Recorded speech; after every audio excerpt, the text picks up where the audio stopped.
Thank you, Mr. Chairman. Thank y'all for being here. Mr. Starr, correct me if I'm wrong, but I believe this is the third time you've been here before this committee this year. Is that correct? Yes or no? Yes, sir. Yes, third. That's what I thought. That's what my calculation showed. You appeared here before this full committee in July to review the cost overruns of the U.S. Embassy in Kabul, and again in September to discuss both security concerns and cost overruns with the 2 U.S. consulates in Mexico. Is that correct? Yes, sir. And that's just two examples that you've had to answer for this year. Other examples would include the State Department paying a construction company $18.5 million for renovations to a prison in Afghanistan, originally slated to cost $16 million. And then the firm only completed half of the work over 5 years. And now the State Department calculates it's going to cost another $16 million to finish the project.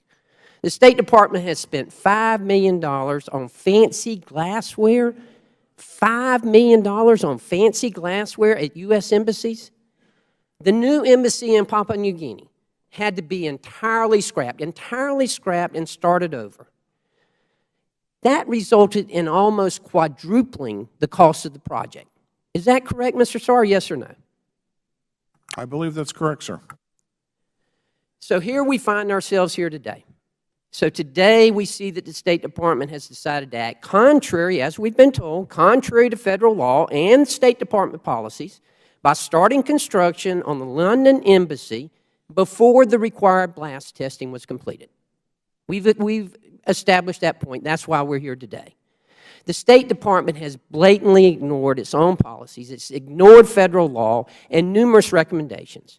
Poor decision-making has exposed the State Department to millions of dollars in cost overruns. And now you're trying to push ahead and start the project, as we've seen, so that there's no turning back. Does that sound familiar? Does that sound familiar to anything? Does that sound familiar to the Foreign Affairs Security Training Center that you're trying to build in Virginia right now? No, sir, it does not sound familiar to me, and I think you're misstating a lot of the facts. And Mr. Starr, I'm following your example because you've misstated a lot of the facts all day long. You could have renovated and you could have redone the current London Embassy for less than $1 billion if you'd only slowed down and made sure that it was done correctly. We've established that here today. We've established that. And then, you know what bothers me so much about this? Is that we're making the same mistake all over again. All you have to do is look at what you're trying to do with the Foreign Affairs Security Training Center. That's all we've got to do. You look at what was done. You compared FLETC, the Federal Law Enforcement Training Center down in Glencoe, Georgia.